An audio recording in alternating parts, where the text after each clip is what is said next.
apa kabar semuanya? Selamat datang di channel Sayu NF, channel yang menyuguhkan berbagai film-film dengan alur yang menarik.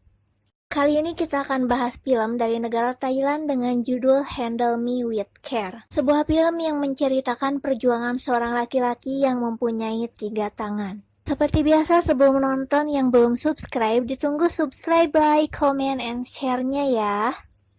Film dibuka dengan memperlihatkan seorang pria tua tengah meminum beberapa obat. Dia melemparkan makanan ke mulutnya, namun tiba-tiba mulutnya terbuka dan mulai tersedak hingga akhirnya tergeletak di lantai. Scene berganti ke 14 jam yang lalu. Seorang laki-laki yang sedang berjalan nampak diperhatikan oleh beberapa orang di jalanan. Namanya Kwan. Dia tinggal seorang diri karena ibunya sudah meninggal. Semua orang memiliki sesuatu yang tidak ingin mereka lihat di cermin. Dia mengerti perasaan itu karena dia mempunyai lengan tambahan. Kwan memiliki 3 buah tangan. Dulu dia mempunyai pacar bernama Lin. Kwan yang waktu itu seorang atlet voli sangat populer di sekolahnya.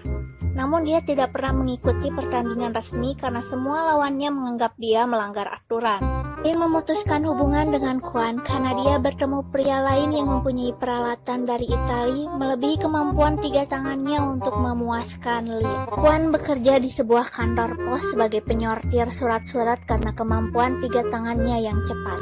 Kini dia berkencan dengan teman kerjanya yang bernama Anne. Saat ulang tahun Anne, Kwan malah memberikan hadiah sebuah toke mainan yang membuat Anne sangat marah dan mencapakannya lagi seperti Lin. Saat Anne pergi, seorang wanita menyampaikan pesan dari tukang jahit bahwa baju barunya untuk pesta tunangan Lin sudah jadi. Kwan pun pergi ke sana, namun dia malah menemukan seorang pria tergeletak di lantai. Dia adalah laki-laki yang diperlihatkan di scene pertama. Tukang jahit ini adalah satu-satunya orang yang membuatkan baju untuk Kwan. Orang-orang yang melihat mayatnya mengatakan tidak akan ada baju baru lagi untuk Kwan. Mereka menertawakannya.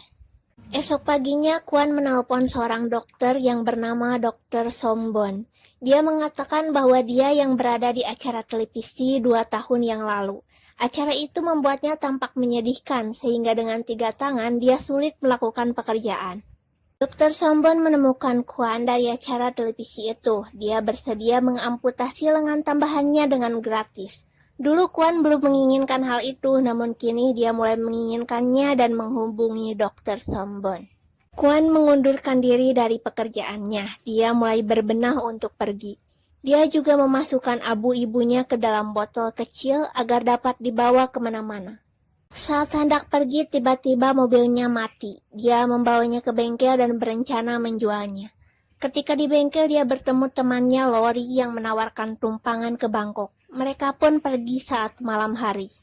Di perjalanan, mereka bertemu seorang wanita yang akan diperkosa. Mereka pun menolongnya dan memukuli si laki-laki. Lori membuka celana laki-laki itu agar dia tidak bisa mengejarnya. Namun mereka malah melihat hutan lebat di sana. Saat sedang memeriksa dompet, mereka sangat terkejut karena laki-laki itu ternyata seorang polisi. Mereka pun segera pergi dengan mengajak wanita yang bernama Na ini. Kebetulan dia juga hendak pergi ke Bangkok untuk menemui suaminya. Mereka menyusuri jalan pedesaan karena takut ditangkap telah memukuli seorang polisi. Lori memberhentikan bis di suatu tempat. Dia mengatakan ada sebuah urusan lalu menyuruh Kwan dana untuk mencari makanan. Setelah selesai makan, mereka melihat Lori berlari menuju bis yang dikejar beberapa orang laki-laki. Kwan langsung menarik tangannya dan ikut berlari menuju bis. Namun ternyata dia salah menarik tangan, yang ditariknya malah ibu-ibu pemilik kedai makan. Dia pun menjulurkan tangannya untuk mendapatkan Na kembali. Akhirnya mereka berempat pun berada di dalam bis yang sama. Orang-orang itu masih mengejar. Mereka adalah para penjahat dari kasino. Lori berutang uang kepada mereka. Adegan kejar-mengejar pun terjadi. 2 mobil menghadang jalan mereka. Mereka pun menerobosnya, namun mesin bis tiba-tiba mati. Orang-orang di dalam mobil berdatangan dan mengambil semua uang mereka. Tiba-tiba sirine mobil polisi terdengar yang membuat para penjahat itu ketakutan. Mereka berencana meminta pertolongan, namun ternyata dia adalah polisi yang dipukuli tadi malam.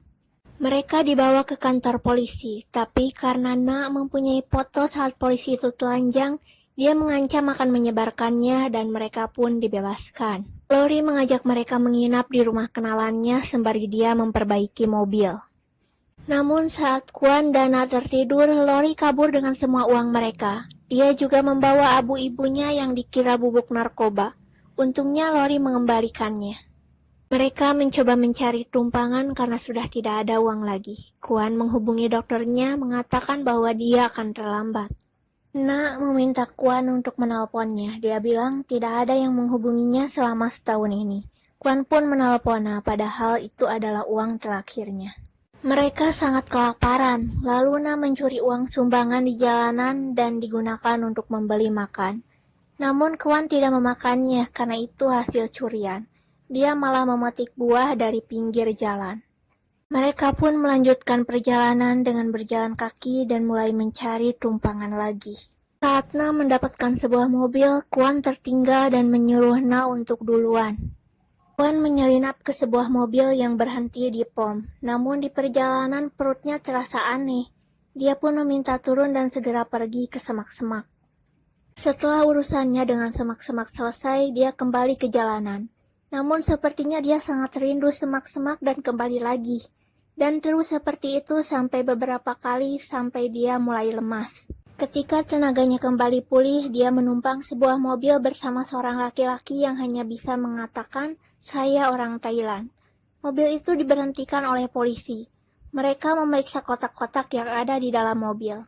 Ternyata di dalam kotak-kotak itu terdapat imigran-imigran ilegal yang bersembunyi. Dan mereka semua hanya bisa mengatakan, "Saya orang Thailand."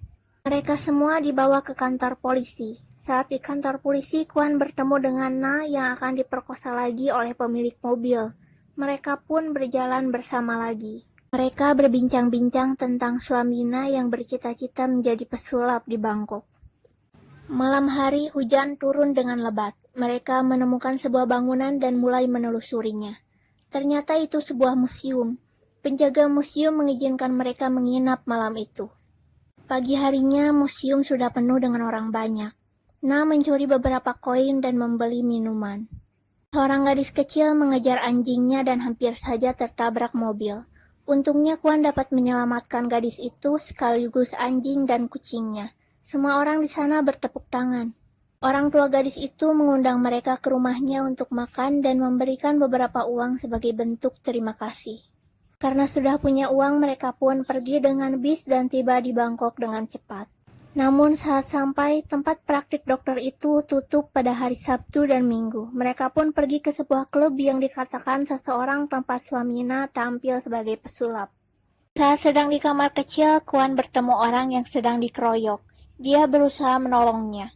Sedangkan di dalam klub, Na melihat suaminya sudah sukses sebagai pesulap dan telah bertemu wanita lain. Kwon memberikan sisa uang dari orang tua gadis kecil untuk Na bisa pulang. Hari operasi pun tiba. Saat Kwon terbangun, dia sudah kehilangan satu tangannya. Beberapa reporter datang untuk meliput keberhasilan operasi ini. Setelah pulih, Kwon meminta potongan tangannya untuk dibawa, namun pihak rumah sakit tidak memberikannya dengan alasan untuk penelitian. Siang itu dia makan seperti orang normal dengan 2 tangan, tapi dia merasa hampa. Tidak sengaja abu ibunya terjatuh dan terinjak oleh orang-orang. Kwon pergi ke rumah sakit lagi untuk mencuri potongan tangannya. Namun saat akan pergi, seorang satpam memergokinya. Tabung tempat menyimpan tangan itu terlempar. Lalu secara ajaib potongan tangan di dalamnya berbalik dan meninju si satpam. Kwon pun bisa lolos dan kabur. Kwon pulang ke desanya. Di jalan dia melihat bis lori mengalami kecelakaan. Beberapa orang di desa memperhatikan Kwon dengan perubahannya. Dia memandang baju 3 lengannya dan memakainya ke pemakaman si tukang jahit. Kwon mengubur potongan tangannya. Dia juga membereskan semua baju 3 lengannya.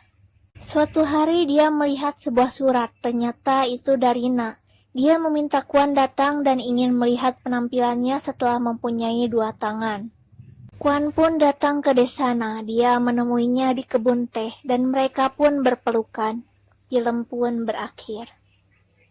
Nah, jadi itu dia filmnya. Terima kasih sudah menonton sampai akhir. Jangan lupa di subscribe dan komen. Kritik dan saran dipersilahkan. See you next time di film selanjutnya.